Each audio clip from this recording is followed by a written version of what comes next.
Bienvenidos a tu iglesia, a tu casa de restauración familiar, tu casa en Carolina, la iglesia más bella de Puerto Rico, del universo, de todo. Gloria a Dios. Reciban un abrazo, muchas bendiciones. Si está conectado con nosotros aquí hoy miércoles, ya vamos, ¿verdad?, con la parte de la palabra, pero esto comienza a las 8, así que estás invitado los miércoles a las 8 y los domingos a las 10:30 para que te goces un tiempo de adoración a nuestro Señor. Hoy excusamos a, ¿verdad?, esta parte siempre la hace nuestro pastor Edgar, los excusamos, uno de ellos está con unas situaciones de salud, pero ya el domingo declaramos que están aquí, enviamos la palabra y declaramos sanidad sobre ambos, así que los esperamos el domingo. Y hoy vamos a continuar. Si usted nos ha estado siguiendo y nos está viendo por YouTube, Facebook, donde usted nos vea, estamos los miércoles en las historias de la Biblia, ¿verdad? Y la semana pasada tuvimos Ruth y Noemí, ¿verdad? Y cerramos un ciclo con nuestro hermano Mike. Y hoy como que abrimos, ¿verdad?, otro ciclo, otro grupo de algunas 13 semanas por ahí. Yo creo que se pusieron de nuevo 12, 13 semanas. Y hoy vamos con los libros del profeta Samuel, a cargo de nuestra hermana Lixmalix Pizarro, la líder de matrimonio, la mujer ungida. Gloria a Dios.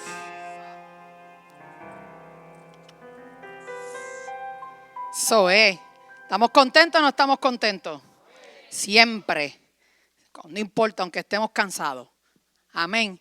Bueno, pues como dice el pastor Pablo, hoy vamos a estar hablando, ¿verdad? Vamos a estar hablando de Samuel. Y el significado de Samuel en la Biblia se dice, ¿verdad?, que es Dios ha oído o el Señor ha escuchado. Los primeros, hay dos libros, ¿verdad?, que es lo que se conoce, los libros de Samuel. Pero la realidad del caso es que en los antiguos manuscritos, en hebreo, ¿verdad?, era un solo libro. Simplemente que cuando se traduce, pues se divide entonces en dos tomos, ¿verdad? Así que, pero en ese primer tomo realmente, o en ese primer libro, es donde realmente se desarrolla la historia de Samuel, su nacimiento, el llamamiento y esa gran encomienda que le da Dios a ese varón que lo vamos a conocer hoy. Ya luego de en ese segundo libro, pues más bien lo que podemos es estar viendo, ¿verdad?, esa persecución y toda esa dinámica que se da entre Saúl y David, que ya eso está a cargo de mis hermanas, que ya entonces comenzaríamos a partir de la próxima semana. Así que vamos a hablar acerca del profeta Samuel y es importante saber qué es lo que estaba pasando allí. ¿Qué era lo que estaba pasando antes de que Samuel tan siquiera se nombrara en la Biblia? Y número uno, me gustaría comenzar con la escritura en Jueces 21, ese versículo 25, voy a leer de la Nueva Traducción Viviente. Y dice: en estos días Israel no tenía rey. Cada uno hacía lo que le parecía correcto según su criterio. Así que quiere decir que este pueblo estaba liderado a través de un sistema que no estaba estructurado. No había estructura. Sí habían unos jueces que eran quienes tomaban las decisiones, ¿verdad?, dirigidos por Dios. Sin embargo, no había un sistema, una estructura. Por tanto, esto lo que hizo fue crear un caos en el pueblo de Israel, ¿verdad? Sin embargo, tomando en cuenta la escritura, tal cual dice, no cada uno, ¿cómo es?, lo que hacía lo que le parecía, según correcto, ¿verdad? Y esto es lo que le llamamos una anarquía. En una anarquía, la gente hace lo que le parece que es correcto. Eso es lo que es una anarquía. Así que todo este pueblo está bajo literalmente una anarquía. A eso se le suma que están liderados por una persona que se llama Elí, que es el sacerdote Elí, que estaba totalmente desenfocado, porque esto es un hombre que amaba a Dios.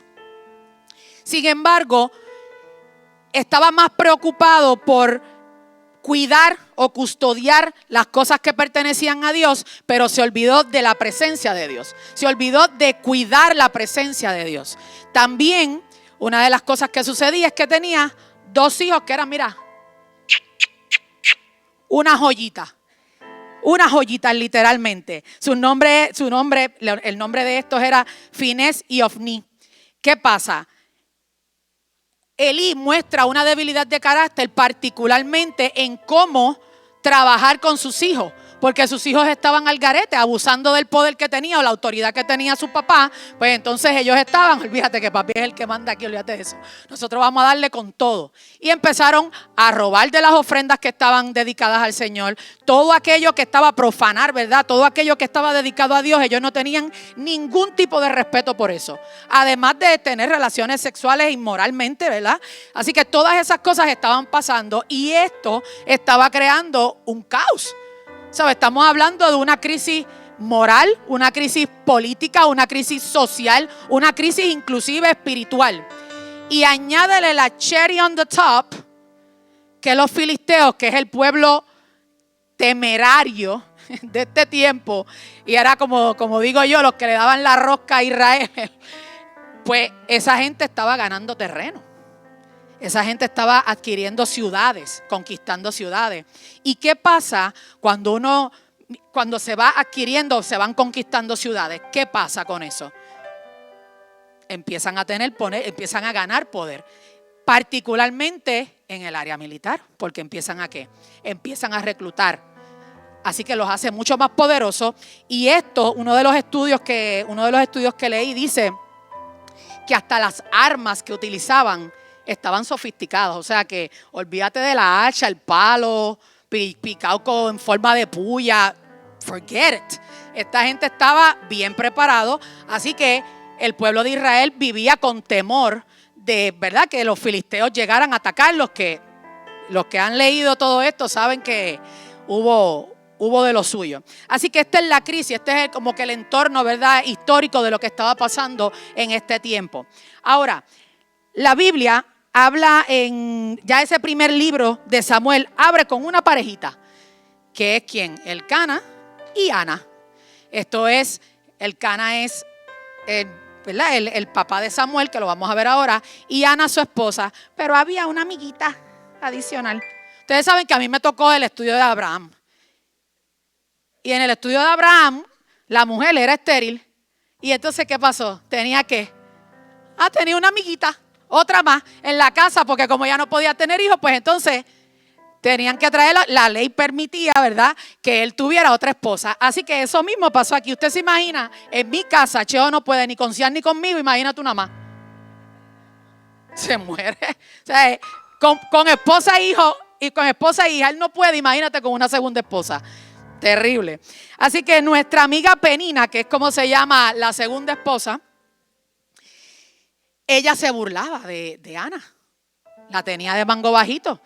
¿Por qué? Pues como Ana no podía tener hijos, ella sí podía tener, ya tenía sus hijos, pues entonces ella se mofaba, ¿verdad?, de lo que era Ana. ¿Y qué pasa?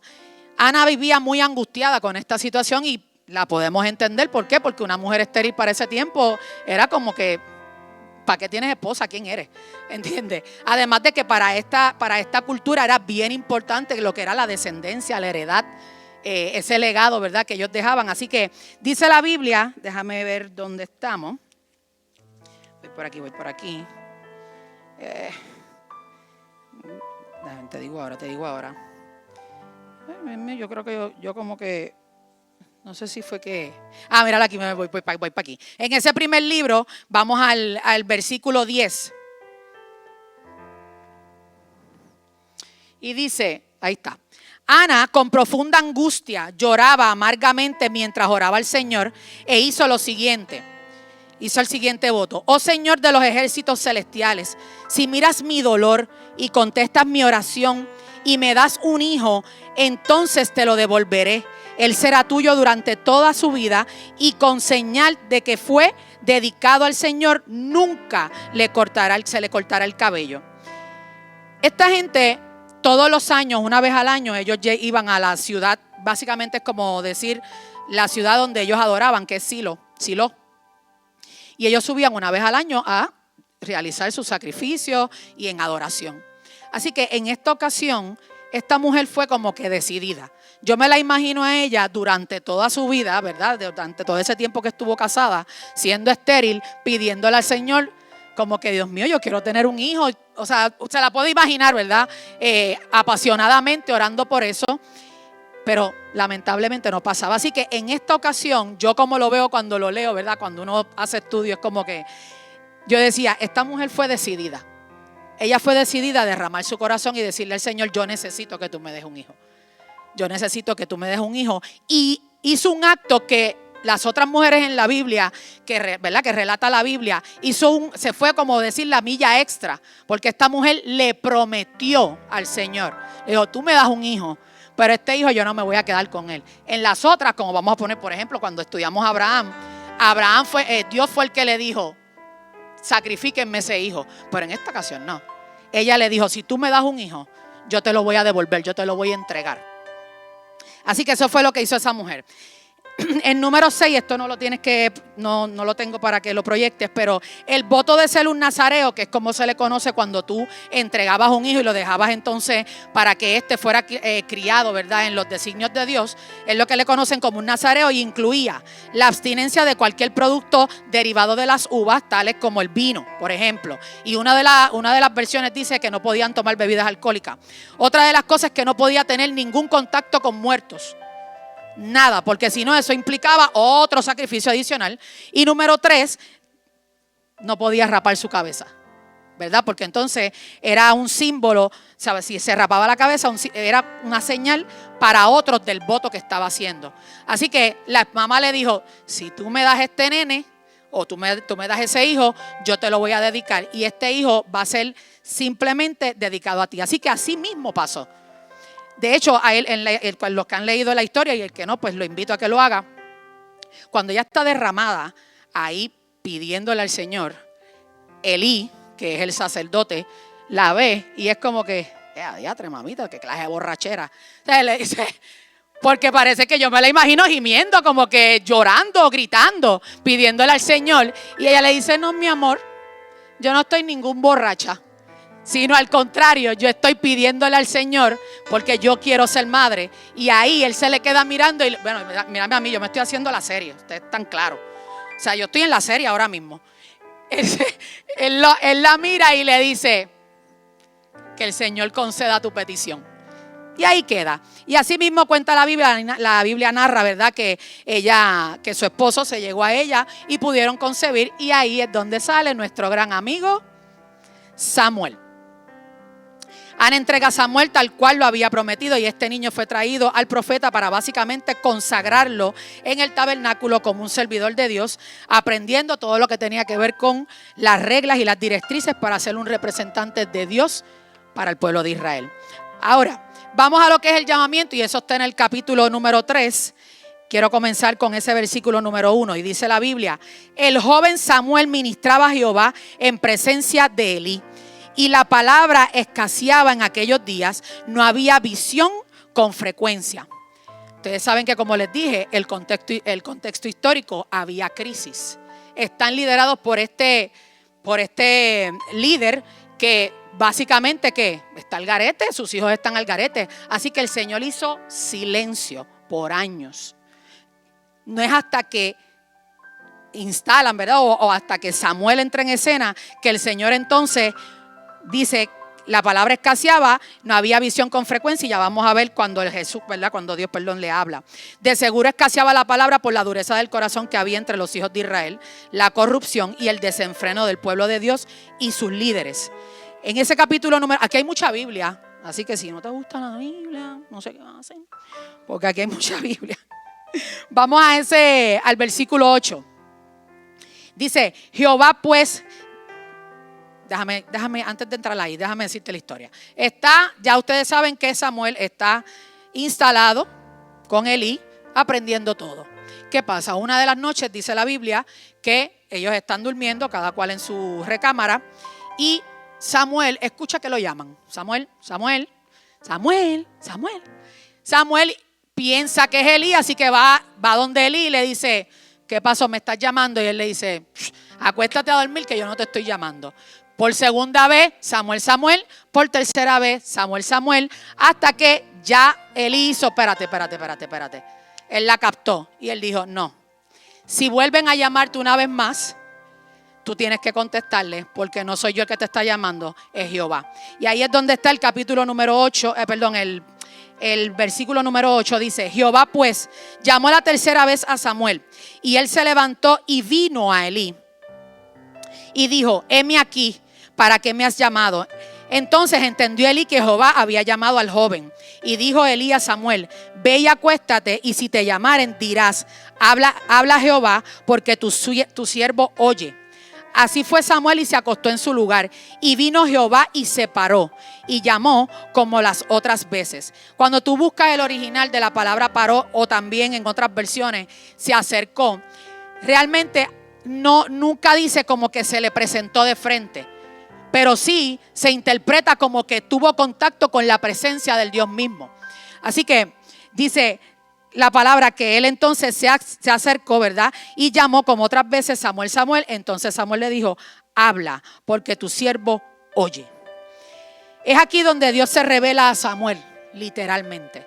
Es aquí donde básicamente este chico que llevaba años preparándose tuvo la revelación del Señor. Es aquí donde el Señor básicamente luego le da unas instrucciones y le dice, le revela lo que iba a hacer. Ya ahí él le dice lo que habíamos leído anteriormente: a los hijos de Elí yo me los voy a llevar. A Elí yo me lo voy a llevar, yo me voy a llevar a toda su familia. Entonces, ¿qué pasa? Él básicamente en este tiempo, y hay una escritura más, no me acuerdo si fue en Hechos que lo leí o creo que fue en Hebreo, donde dice los profetas después de Elí. Quiere decir que los profetas después de Samuel. Quiere decir que Samuel es constituido el primer profeta, básicamente. Así que el Señor se le revela, le dice los planes y lo instala como el profeta de Israel. Luego de eso pasan muchas otras cosas que realmente por falta de tiempo no podemos discutir aquí, pero usted va a leer, usted tiene el compromiso de leerlo en su casa.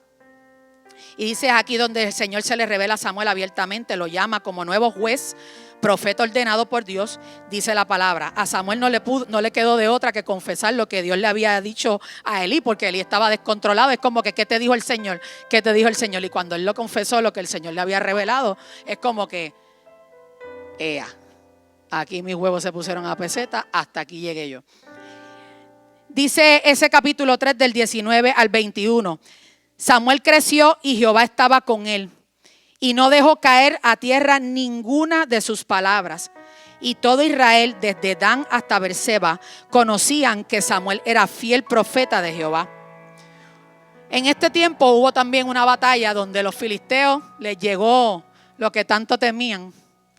Así que los filisteos llegaron a Israel y literalmente hicieron una masacre con esta gente.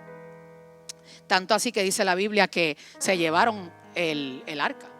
Así que después la devolvieron porque le cogieron miedo, pero con permiso. Después la devolvieron, pero la realidad del caso es que hubo una gran batalla y muchos de los filisteos, muchos de los israelitas murieron, ¿verdad? Y ahí donde está lo que capturaron el arca. Los hijos de Eli se quisieron hacer los héroes, así que estando en esa dinámica, los mataron. Su papá, cuando se entera de que sus hijos murieron, también se ennuca. Y la nuera, que era la esposa de uno de ellos, también. Así que quiere decir que Samuel queda como juez principal y como profeta también de Israel.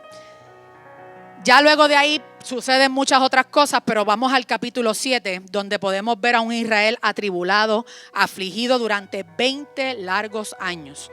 El arca fue guardada sin valor, dando la sensación de que Dios los había abandonado. Y Samuel ya era adulto e instalado como juez y como profeta de Dios, simplemente los estimulaba a que regresaran a Jehová. Porque el pueblo, ante la crisis que estaba viviendo, ¿qué estaba haciendo? Estaba desenfrenado, ya no confiaba en Dios. La palabra, como decía ahorita, escaseaba. Él es el único profeta y él todo el tiempo está buscando como que por favor regresen a Dios. Y dice en el capítulo 7, vamos al versículo 3-4, dice: entonces Samuel le dijo a todo el pueblo de Israel: si de todo corazón desean volver al Señor, desháganse de sus dioses ajenos y de las imágenes de Astoret. Dediquen su corazón al Señor, obedézcanlo solamente a Él. Entonces Él los rescatará de los filisteos. Así que los israelitas se deshicieron de todas sus imágenes de Baal y de Astoret y adoraron únicamente al Señor. O sea, durante todo este proceso, ellos viendo, ¿verdad?, al Señor lo que estaba haciendo, como quiera, se volvieron idólatras. Seguían idolatrando a otros dioses, seguían haciendo lo incorrecto ante los ojos de Dios. Y este hombre que amaba al Señor, Samuel literalmente amaba a Dios, lo único que quería era unificar al pueblo para que Dios pudiera bendecirlos y que todo lo que Dios había prometido para el pueblo de Israel desde años y años atrás, finalmente, ¿verdad?, lo pudieran obtener. Así que básicamente el Señor establece un nuevo orden, y así es como lo vi yo, ¿no? Y vamos a empezar con el capítulo 8, y ese primer versículo dice: cuando Samuel envejeció, nombró a sus hijos como jueces de Israel. Esto es lo que es Rosita. Joel y Abías, sus hijos mayores, establecieron su corte en Berseba, pero ellos no eran como su padre, porque codiciaban el dinero, aceptaban sobornos y pervertían la justicia. Mira eso. ¿Puedes creerlo? Los hijos de Samuel también salieron como unas joyitas también. Pero por lo menos la Biblia no le echa los 20 a Samuel. No le echa los 20 y tampoco los saca. Así que al parecer Samuel hacía lo que tenía que hacer, pero ¿verdad?, a veces los hijos hacen lo que quieren. Finalmente, este es el capítulo, voy para el 4. Finalmente todos los ancianos de Israel se reunieron en Ramá para hablar el asunto con Samuel. Y le dicen: mira, Samuel, le dijeron, ya eres un anciano y tus hijos no son como tú. Danos un rey para que nos juzgue, así como lo tienen los demás naciones. El pueblo, que viene de un sistema originalmente, ¿verdad?, en la Biblia, desde Moisés básicamente y Josué, era Dios, era Dios el que hablaba, ¿no?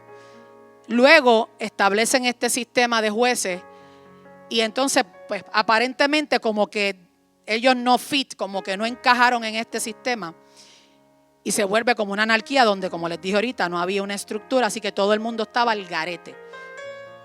Pues entonces ahora este pueblo le está diciendo a Samuel: Samuel, en verdad, nosotros sabemos que tú hablas en nombre de Dios, que tú eres profeta, sí, que tú eres el que está de juez ahora, pero de verdad, nosotros no queremos ese sistema. Nosotros queremos un rey, y lo cañón es cuando dice como las otras naciones. Como las otras naciones. Samuel se disgustó, y estoy en el 6, Samuel se disgustó con esta petición y fue al Señor en busca de orientación, lo que se tiene que hacer. Porque si me lo hubiera dicho a mí, tú sabes el clase de revolú que yo hubiera formado insultando a medio mundo allí. Pero como Samuel era diferente, obviamente un hombre consagrado a Dios 100%, pues Samuel se disgustó con esa petición y fue al Señor en busca de orientación. Haz todo lo que te digan, le respondió el Señor, porque me están rechazando a mí y no a ti. Ya no quieren que yo siga siendo su rey. Desde que yo los saqué de Egipto, esto es violento. Desde que yo los saqué de Egipto me han abandonado continuamente y han seguido a otros dioses. Y ahora te tratan a ti de la misma manera. Haz lo que te pidan, pero adviérteles seriamente acerca de la manera en que reinará sobre ellos un rey. Eso no bastó con que en el capítulo anterior yo les había dicho que Samuel les dijo: mano, ya, paren la idolatría, vamos a unirnos, vamos a adorar a Dios, vamos a buscar el rostro de Dios, Él nos va a bendecir. Hacen lo que hacen, sí, es verdad, Samuel, es verdad. Y de repente, ¿qué hacen? Se enfangan nuevamente. Porque ahora le están diciendo: ¿sabes qué? El sistema que hemos llevado hasta ahora no me está funcionando. Nosotros queremos ser como las otras naciones. Nosotros queremos un rey.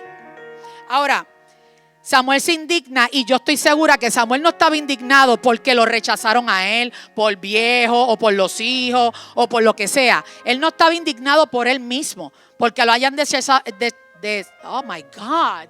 Es que disculpe porque a mí no había el español. Lo desecharon a él.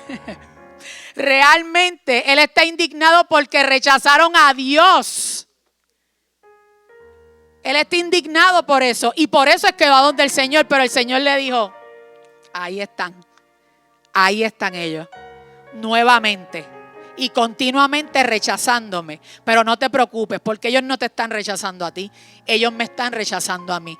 Vamos a concederles lo que ellos están pidiendo, pero asegúrate de decirles lo que viene.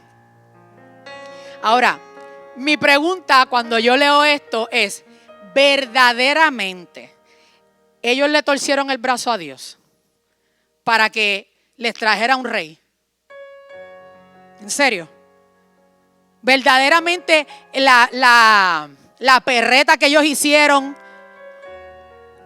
fue lo que hizo que Dios tomara la decisión de ponerles un rey? No, not. Yo quiero que vayamos un momento al segundo libro, al segundo capítulo, 35. Yo lo puedo leer aquí, no lo tienes que programar, no lo tienes que poner. Dice, este es en primer libro de Samuel, capítulo 2. Versículo 35. Dice, sin embargo, yo pondré en mi santuario un sacerdote fiel que hará todo como a mí me gusta. Esto es Jehová hablando. Y dice, haré cuya familia viva mucho tiempo y que sirva al rey que yo he elegido. No porque ustedes trataron de torcerle el brazo a Dios para que les pusiera un rey, Dios les puso un rey. Vamos más para atrás. En el cuarto libro, en el último libro de Ruth, en el versículo 17 al 22, dice, y le dieron nombre a las vecinas diciendo, le ha nacido un hijo a Noemí. Eso lo predicó mi amigo aquí. Y dice, y lo llamaron Obed, pero la Biblia cierra diciendo, este es el padre de Isaí, padre de David. Entonces, todos sabemos quién es David. Por tanto, esta gente pensaba que pidiéndole un rey a Dios era como que no, Samuel, nosotros necesitamos un rey, no. Y ellos están pensando, no, se ganaron la lotería porque les pusieron un rey que ya eso le va a tocar a la raza, que es Saúl. Pero eso no fue así. Dios ya estaba listo. Dios tenía el plan. Lo que pasa es que ellos quisieron adelantar el plan de Dios, pero Dios tenía fríamente calculado todo. ¿Por qué? Dios estaba listo para establecer el sistema del reino. Que ustedes inventaron nuevo. ¿Qué es lo que ustedes quieren? Dios tenía un linaje escogido para que pudiese llegar el Rey de Reyes, el Señor de Señores. Ya eso estaba elegido, ya eso estaba planificado. Eso estaba en los planes de Dios. Ellos no se inventaron nada nuevo. Dios tenía el control, Dios tenía el plan y estaba listo para desplegarlo. Dios debió pensar que la verdadera razón por la que ellos querían un rey era porque querían ser como otros, pero lo que pasa es que Israel se le olvidó que ellos son un pueblo escogido. Ellos no son como ningún otro pueblo. Ellos no eran como nadie. Ellos eran el pueblo escogido de Dios, así que Dios tenía todo lo mejor y todo lo especial. Hay una palabra que está en Éxodo 19, no lo tienes que poner, dice, ahora pues si en verdad escuchéis mi voz y guardan mi pacto, serán especiales entre todos los pueblos. O sea, todos conocemos cuál era el sistema de enseñanza de esta gente. Esta gente vivía con el Pentateuco, se lo comían. Era como decir la cartilla fonética de hoy día, que puede estar digital, pero todo el mundo tiene que leer, mi mamá me mima, mi mamá me ama. Pues quiere decir que desde los tiempos anteriores ya el Señor había dictado y ellos saben que ellos son el pueblo elegido de Dios. Porque ustedes quieren ser como los demás. Es que ustedes no son como los demás. Ustedes son el pueblo escogido y me están rechazando a mí al decir que quieren un rey, pero no me están sacando a mí, ya yo no soy su rey. Ustedes quieren a otro. Hay una palabra en Deuteronomio 7, del 6 al 8 que dice, porque tú eres el pueblo santo para que el Señor tu Dios, por el que el Señor tu Dios te ha escogido para ser pueblo suyo entre todos los pueblos que están sobre la faz de la tierra.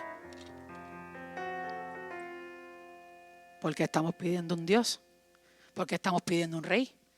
Si ustedes me tienen a mí, me están rechazando a mí. Y constantemente el pueblo de Israel, y lo hemos visto por las enseñanzas anteriores, constantemente estaba como sacando a Dios de la ecuación. Queremos todo lo de Dios, pero no le queremos servir a Dios, no le queremos ser fieles a Dios. Y si tú te pones a pensar, muchas veces nosotros hacemos eso. Somos el pueblo escogido de Dios, ¿pero qué? Pero queremos ser como los demás. Queremos el sistema que está establecido de los demás. Queremos vivir el sistema que vive el mundo. Pero nosotros no somos de este mundo. El pueblo se le olvidó esto, que ellos no podían tener un sistema como los demás porque ellos eran un pueblo escogido. De esta manera traicionaron a Dios. Después de Dios haber perdonado todo lo que era la idolatría, haberles dado la victoria sobre los filisteos, porque los filisteos literalmente eran el terror, ¿verdad? Israel siempre fue movido por sus temores y por sus deseos carnales. Siempre fue movido por los temores. Tenían temor. ¿Qué pasó cuando estaban con Moisés? El temor los inundó. ¿Y qué hicieron? Se querían virar otra vez, querían irse. Y esto mismo pasó aquí. La Biblia narra, Israel fue movido por los temores. Si nosotros nos ponemos a pensar, y yo creo que de verdad, después de esto, en términos de Samuel, sabemos que Samuel realmente fue elegido para un tiempo transitorio. ¿Sabe? Esto marcó, como quien dice, la nueva era de la Biblia. ¿Por qué? Pues porque estaban bajo un sistema, pero entonces ahora venía ¿qué? Lo que era el sistema del reino, que empieza con Samuel, que empieza con Saúl, que ya lo vamos a hablar. Luego sigue con ¿quién? Sigue con David, que es lo que le llaman, ¿verdad? El periodo davídico. Y al final, pues, todos sabemos quién es el Rey de Reyes y el Señor de Señores, ¿verdad? Amén. Pero como yo veo esto, y una de las cosas que puse en nota solamente, la Biblia narra en Génesis que el Señor dijo: no contendrá mi espíritu contra el del hombre. Pero al final de esa escritura dice: pero el Señor halló gracia en Noé. Cuando el pueblo se corrompe en el Éxodo, el Señor ¿qué? ¿Tenía a quién? A Moisés. El pueblo estaba desenfrenado bajo el liderato de Elí. Y entonces el Señor ¿qué hizo? Sacó a Samuel. Dios siempre tiene un plan para cada uno de nosotros. No importa que nosotros estemos de espaldas a Él, que de repente nos arrope el miedo, que de repente nos volvamos altivos, como pasó en muchas ocasiones aquí, que nos volvamos hasta idólatras en muchas ocasiones de todo lo que poseemos o todo lo que queremos, nuestros estudios, nuestros logros, nuestros trabajos, nuestros amigos, nuestros esposos, nuestros hijos, hasta nuestra iglesia. Muchas veces nosotros nos volvemos idólatras de todo eso, pero como le pasó a Elí, custodiamos las cosas de Dios, pero nos olvidamos de ¿qué? Nos olvidamos de su presencia. Y eso era lo que estaba pasando. Eso fue lo que le pasó al pueblo de Israel, y el Señor se indignó con ellos. Pero una vez más trajo la provisión, que ese es Jesús. Yo creo que eso se merece un aplauso para Él.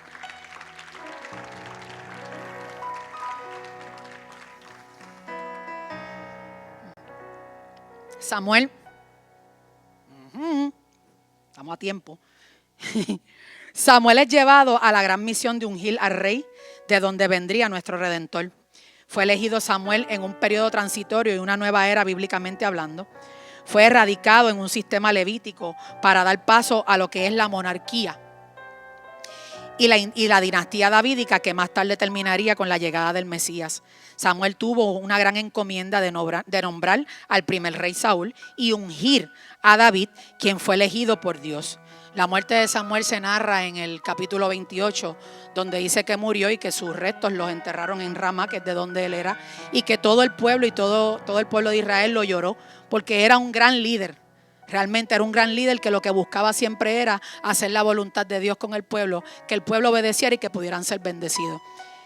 Y yo creo que nosotros en este tiempo tenemos pleno conocimiento, todos sabemos, ¿verdad?, que el Señor tiene un plan para todo.